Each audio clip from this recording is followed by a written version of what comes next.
Hey guys, welcome back to my channel. If you're new here, my name is Jessica and I created Dolled Up by Jay.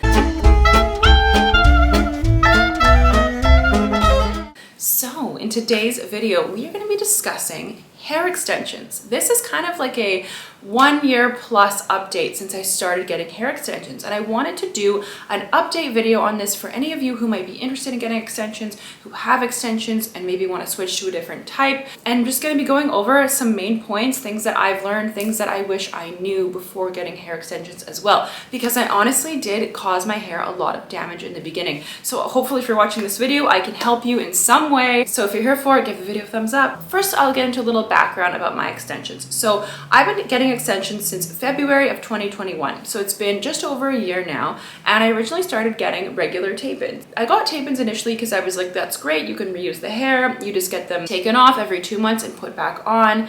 And you know, you don't really see them. You don't really feel them. Unfortunately, with the placement of tapes, I have very fine hair. And if you have very fine hair and the tapes are placed too high or in certain areas, sometimes when you turn your head, you can see them and you never want to see a strip. Like, extensions, first of all, are not cheap. Into some of the pricing later on in the video. So if you are getting, tape-in extensions and your hair is very fine, you have to make sure the placement is good. So I did have to go back a few days later after getting my extensions initially installed because he had just placed them too close to the front and the top of the head and you could see them, which was annoying. Secondly, when I had them removed, I decided to go to a different salon because the first salon that I went to, they honestly just took way too long with my hair. I didn't want to sit through another 6.5 hour dye job and extension installation. This was just way too much time, in my opinion, for any sort of hair treatment. This was way too extra. So I went to a different salon. I will say they did my hair nicely. However, when the tapes are taken out, it's kind of like an oil serum to get the tape bonds to break apart. That way they slide out of the hair. Now, when your hair is shedding throughout the last 8 weeks, while the extensions have grown out, some of that hair gets trapped, in between the tapes, and you need to really religiously brush the hair because you can end up with like mats and knots. And I was so scared when I was first getting my extensions to brush the hair, like really hold the brush against my scalp and like lift it up and section it and brush through. I was so scared that the tapes would slip. I was so paranoid, I was like trying to hold the extensions in the shower while I washed my hair so they wouldn't be too heavy and slip out. Like I was literally so paranoid. So my hair is gonna be messy now. So yeah, like when you're brushing your hair, you really have to get it like against the scalp, like this. Like you really need to go against. And I was literally just kind of going like this. And so I would end up with like really big knots. And the removal process, when I got them taken out by the other salon, they really were rough with my hair. They didn't use either the proper tape adhesive remover or they just were too rough. They're using this fine pick comb to take out the knots in my hair, but also there was so much glue coming out as well. And that's one thing with tapes is the glue eventually sometimes can get stuck in your hair as they remove them. Sometimes little bits of glue get stuck. So when the hairstylists are trying to retreat your hair, reinstall extensions, there can be bits of glue which they then have to keep combing through and using more adhesive and combing through and basically trying to like pick it out of your hair. It's not a painless process. It is not fun. And not to mention the people that took my extensions out caused a lot of damage to my hair. They were combing really roughly. They weren't being gentle enough. And I think I honestly lost a lot of my natural hair, like maybe 30%. Like I don't know what happened. My hair was always fine. So maybe I think I lost all my hair, but I didn't. But it just felt like I had no hair, honestly. I felt bald. So that was the removal process. So I was like, you know what? I don't want to go back to this salon again. Finally, I found my hairstylist in Dubai. Her name is Maggie. She is absolutely fabulous. She's like a celebrity hairstylist. She's very talented, really good. I found her through a friend of mine.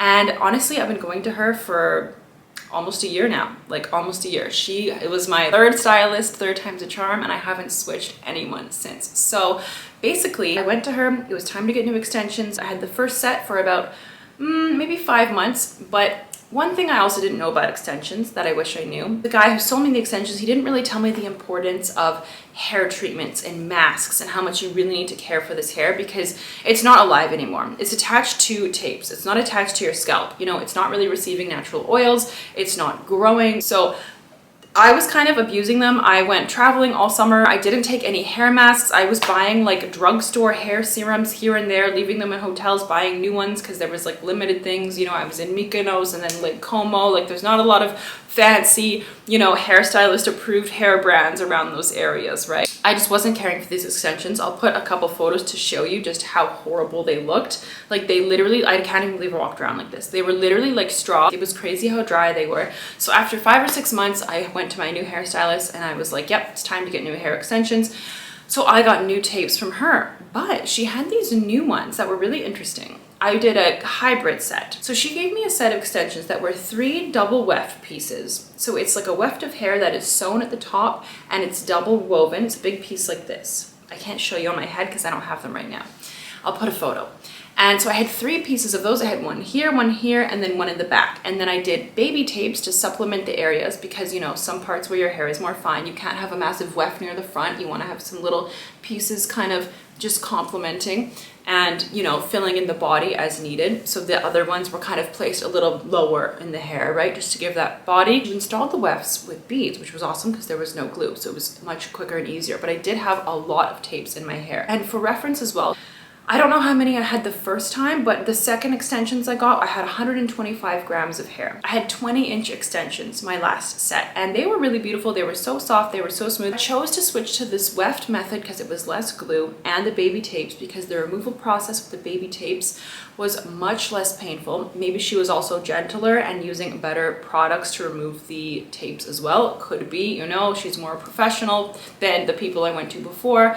And it barely gave me any pain. I had no knots, I had no issues. You know, every now and then there'd be 1 or 2 that were a bit knotted, but I wasn't having the issues I was having at first because also I was really brushing my hair better as well, right? Then I bought a 3rd set of extensions. So this is in maybe a year and 3 months. I've gone through 3 sets. So I think that that's kind of normal. I mean, it really depends. They say clip-ins can last a lot longer. I'm just not someone that's wanting to get up every day and have to reposition my clip-ins and make sure all the pieces are the right length in the right part of the head. Like, no, I don't have time for this. I don't want to do this. It's just a waste of my brain power. So I'd rather make videos on YouTube. I just prefer permanent extensions, just personally. I just want to have it in my head, leave it there. It's good to go. Wham, bam, thank you, ma'am. You know what I mean? So I got these new extensions about a month ago. I'm honestly loving them. So what we did this time, she's developed her own line of these tape-ins. They're attached with a bead. So I'll try and show you one. So it's kind of like the double weft, but the problem I had with the double weft was they were so thick because they were double woven that because my hair is fine, I would find sometimes I would feel like it looked a little puffy on the sides and I was self-conscious about it. It still looked beautiful and I would also feel it more. It felt like a puff in my head. So I didn't really want to go back to those. So then she's like, oh, I actually just created my own extensions and they are tape-ins without glue. And I was like, what? Give these to me. So I'll try and show you one. So I've got, I don't even know how many I have, to be honest with you. I'll try and show you one. So here, one of them is here. So it's quite wide, but because it's low on my head, I have so much hair to cover it, so I never see them. And there is hair over top as well, just to kind of camouflage a bit, although you can tell it's a strip.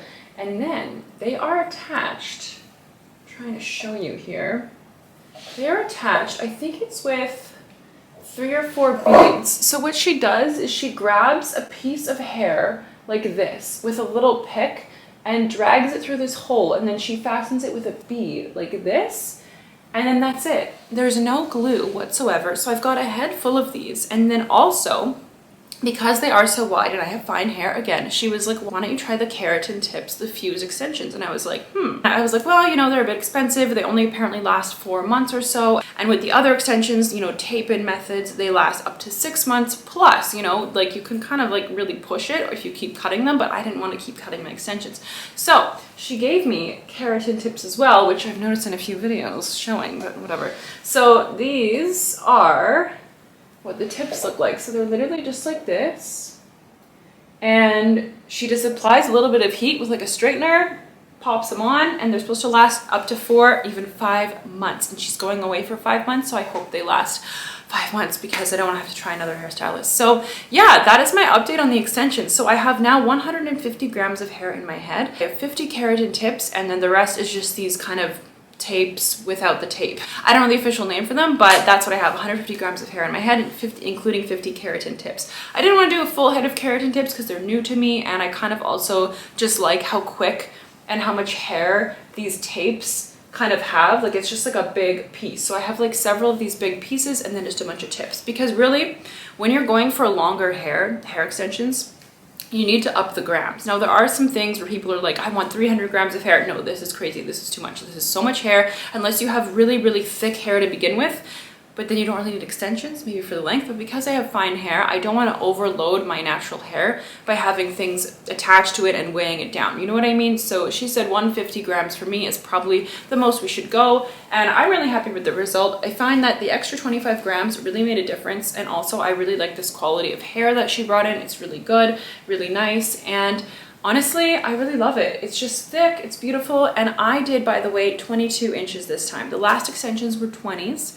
So I was getting annoyed because when I would curl my hair, it would go up to here. And I was like, well, that's not why I have extensions. Like, I want my hair to be long when it's curly. So now this is it, you know, curls from yesterday, kind of beach waves now, but it's like so long. And like from the back, it almost touches my bum, which is what I wanted. That's what I'm paying for. You know what I mean? Give me the Rapunzel hair. I'm not here to mess around. I'm not wasting time. Like, I'm even like, should I do 24s next time? I'm like obsessed now. But I think 22 is good. It's like I literally sit and they almost touch my waist, which is perfect. And they have a bit of curl in them, right? If they're straight, they're gonna be even longer. Now, to get into some pricing, it can really honestly vary because it depends on the length. It depends on the method. It depends on the quality of the hair as well. So when I did my first set of the traditional tape-ins, it was, I want to say, about $1,200 Canadian in Dubai, plus the cost of the color that was on top. So I was about $1,200, $1,250 Canadian-ish. And then when I did my next set of extensions, when I did this weft method with also some baby tapes, I believe it went off because it was Balmain. It was about, I want to say 2,000 Canadian plus the color. And then these ones were roughly the same. Really, really hoping that these will last me longer. And now that I know to take care of them, I mean, this is just something that's part of my beauty routine. Some of you might think it's wasteful, although if you are watching this, maybe because you're interested in getting extensions, etc. And do keep in mind as well, you know, there are certain things in life you should not skimp on. You should not skimp on quality food, quality skincare, and things in your beauty routine that are permanent, such as any sort of treatments to your hair, face, body, whatever. You should not be cutting corners on this. You know what I mean? Like, yes, there are probably cheaper alternatives out there. I wanted to go with the best. It's like when I got my boobs done. I didn't want to fly to Colombia to save $5 grand. No, I wanted the best doctor I could find. I wanted the constant support, and I wanted a warranty on the product. At the end of the day, it's a product. You know what I mean? I've got a 20-year warranty on these babies. So there's certain things we just shouldn't skimp on, right? Basically, takeaways with this video is if you get hair extensions, definitely keep in mind the length you're getting. You know, I've got 22s, and when they're curled, they're about up to here, so it's perfect. I still get a little flow off the boob. You know, that's what I want. I didn't want them to be too high. So you need to keep in mind, you know, your height, your torso length, all of this. 18 inches on anyone, unless you don't want long hair extensions, is going to be too short. If you curl your hair, it's going to be like up to here. It's going to be too short. You know, 20s, you're going to get curls to here. 22s is like this, right? 24s is going to be like down to here. So definitely keep in mind the length when you are looking for hair extensions. I personally wouldn't order them off of Amazon. I mean, even if they have good reviews, you don't really know who's reviewing, what people's perceived quality is. And I would just rather have it from a reputable person selling them to me than Amazon personally. But I mean, you do you, whatever floats your boat, and just do your research when you're buying hair extensions, that sort of thing. And definitely just do not skip your treatments. Do not use too many drying products. Read the ingredients in the products you're using, and also don't put any oils directly on the extensions, because that's how they kind of remove them. If you have any tapes or keratin tips, is with like a slippery substance that kind of breaks the bonds. So, you know, if you are doing any hair treatments, just kind of avoid like the tips or the tapes or any of that, but definitely don't skip on the treatments. And I have only had 2 extensions slip out in the last year and like 3 months, and it was randomly in London when I just had the hair extensions actually brought back up. And however she put them on, I guess, not have been the best quality tapes, the best method. She was putting tapes back up because after months they kind of grow a little low and they kind of get annoying because they're like a bit wide, right? When you put your hair back, they kind of like snag your ears. So however she did that, whatever method, extensions like literally slipped off in the shower 2 days later. It was only 2 pieces, so I was like, okay, that's weird. But knock on wood, I have not had any experiences with my extensions coming out, and I've been a bit rough with them. I've been paranoid with them before. I'm usually extra careful, but just definitely, you know, brush them a lot, do your treatments. Don't use crappy shampoos and conditioners. You have to invest in them. You're investing in the hair to begin with. You need to take care of it. Don't use crap. I'm sorry, don't use Garnier herbal essences. Things with sulfates as well can make the bonds slip. So if you are using cheap shampoos or even expensive shampoos that use sulfates, sodium lauryl sulfate, SLS, this could damage your extensions, and you just spent all that money on your hair and you're just gonna maybe slip out. It's not worth it. So buy shampoo without sulfates. That's a big piece of advice as well. Do your treatments, brush your hair properly, and just enjoy your life. Enjoy the hair, girl. Last point as well is people might be wondering, you know, do the extensions show? Have I had to change my life or anything since getting them? So I do notice if I put my hair up in a high bun, because I don't have all keratin tips, apparently keratin is the most natural looking, but I have naturally darker roots, so you know where the tips are attached to, if I put them up you might still see them a little bit. I have put my hair in a high bun before and you can see a few of the tracks below. I honestly just kind of accept it's part of having extensions now. You know what I mean? I just put my hair, if I put it up, I just do like a low pony or a bun and it's cute and it's whatever, you know? I do a high bun at home sometimes when no one's around and I don't care, but it's just part of having extensions. You know what I mean? You just kind of have to adapt, so it doesn't really change my life. But yeah, I can wear them really any other way I want. I love having, you know, long braids, curled, straight, all of this. And honestly, it's just so much easier to curl your hair with these as well. Curling your fine, natural hair, or at least mine anyways, was a nightmare. I would go outside and it was any humidity or rain, 20 minutes, gone. Done, finished, they're gone. My hair is now straight again. I have naturally straight hair. So it was a bit of a disaster. So with extensions, I can get the style to last up to 3 days, literally. And Dubai is so humid and somehow the hair still lasts and looks good. Like, it's amazing. Although sometimes if I go out in the day and I'm sweating a lot and I'm having lunch and it's like, you know, my back is wet, the hair is not gonna last. But I find the hair lasts so much longer when it's styled with extensions. I don't know why. I don't know if it's because it's already dead, but it just lasts so much longer. So if you're someone that wants extensions because you want to have these big, long, luscious curls and your natural hair doesn't curl, well, do not fret, because your natural hair will blend in as you curl, and even if it does fall a bit, the extensions will kind of make up for it. Because my natural hair could not hold a curl to save my life before, and I always just wanted to be a girl that had pretty, beautiful, long, curly hair. And finally I just bit the bullet and I was like, screw it, why not get hair extensions? And I love it. I was just so dissuaded before because I didn't want to look like a super fake Barbie doll. I kind of had my like bleach blonde phase, you know, for the last maybe 6 months or so. I was doing bleach outs, and I mean, it doesn't look that different now. It's just a little bit more natural, a little bit of low lights going on. I think it has better dimension now, but the bleach out was fun for me. But I think this is a little bit more natural, complimentary. So yeah, I hope that answers some, you know, FAQs about hair extensions. If anyone was interested in, you know, learning about hair extensions and my experience with it, my 1-year update, I've learned so much. So I hope this is helpful to you. And if you have enjoyed the video, don't forget, give it a thumbs up. If you're new here, definitely consider subscribing. I would love to have you back here. And if you are a returning subscriber, thank you for coming to my hair TED Talk, and I'll see you again. All right, guys, take care. Bye.